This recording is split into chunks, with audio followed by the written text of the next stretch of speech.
নমস্কার বন্ধুরা, আজকে পিএম কিষাণ যোজনার একটি নতুন আপডেট উঠে এসেছে। কৃষকদের অ্যাকাউন্টে আসবে ৬,০০০ টাকা।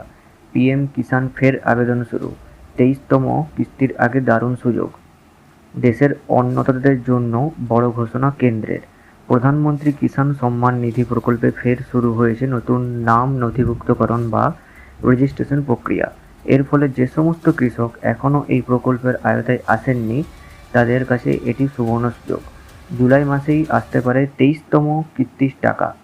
তার আগেই আবেদন সেরে রাখলে সরাসরি ব্যাংক অ্যাকাউন্টে পৌঁছে যাবে সরকারি সহায়তা। বাড়ছে উপভোক্তাদের সংখ্যাও। কেন্দ্রীয় তথ্য অনুযায়ী অযোগ্য আবেদনকারীদের বাদ দেওয়ার পর তালিকায় স্বচ্ছতা এসেছে।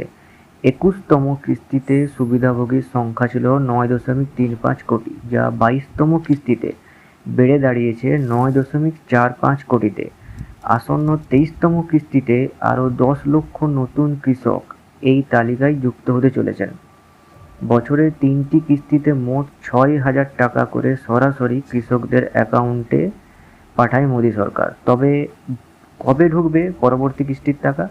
গত ১৩ই মার্চ ২২তম কিস্তির টাকা কৃষকদের অ্যাকাউন্টে পৌঁছে দেওয়া হয়েছে। নিয়ম অনুযায়ী প্রতি ৪ মাস অন্তর কিস্তির টাকা দেওয়া হয়।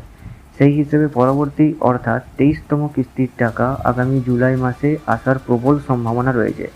আচ্ছা, আবেদন করবেন কিভাবে? এই প্রকল্পে আবেদনের জন্য কোনো নির্দিষ্ট সময়সীমা নেই। বছরের যে কোনো দিন আবেদন করা যায়। একটা হচ্ছে অনলাইন পদ্ধতি আর একটা হচ্ছে অফলাইন পদ্ধতি। আচ্ছা, অনলাইন পদ্ধতিটা বলে দিচ্ছি। পিএম কিষাণের অফিসিয়াল ওয়েবসাইটে গিয়ে ফার্মার্স কর্নার্সে ক্লিক করে নিউ রেজিস্ট্রেশনে ক্লিক করতে হবে। এরপর আধার নম্বর ও মোবাইল দিয়ে ভেরিফিকেশন সেরে জমির যাবতীয় তথ্য ও ব্যাংক ডিটেলস দিলেই আবেদন সম্পন্ন হয়ে যাবে। এছাড়া আপনি অফলাইন পদ্ধতি যেতে পারেন। আপনার নিকটবর্তী কোনো কম্পিউটার সেন্টারে গিয়ে মাত্র ৫০ টাকার বিনিময়ে আবেদন করা সম্ভব। আবেদনের সময় আধার কার্ড, জমির পর্চা এবং ব্যাংকের পাসবই সঙ্গে রাখা বাধ্যতামূলক। মনে রাখবেন, নতুন হোক বা পুরনো, সমস্ত উপভোক্তাদের জন্য কেওয়াইসি সম্পন্ন করা বাধ্যতামূলক।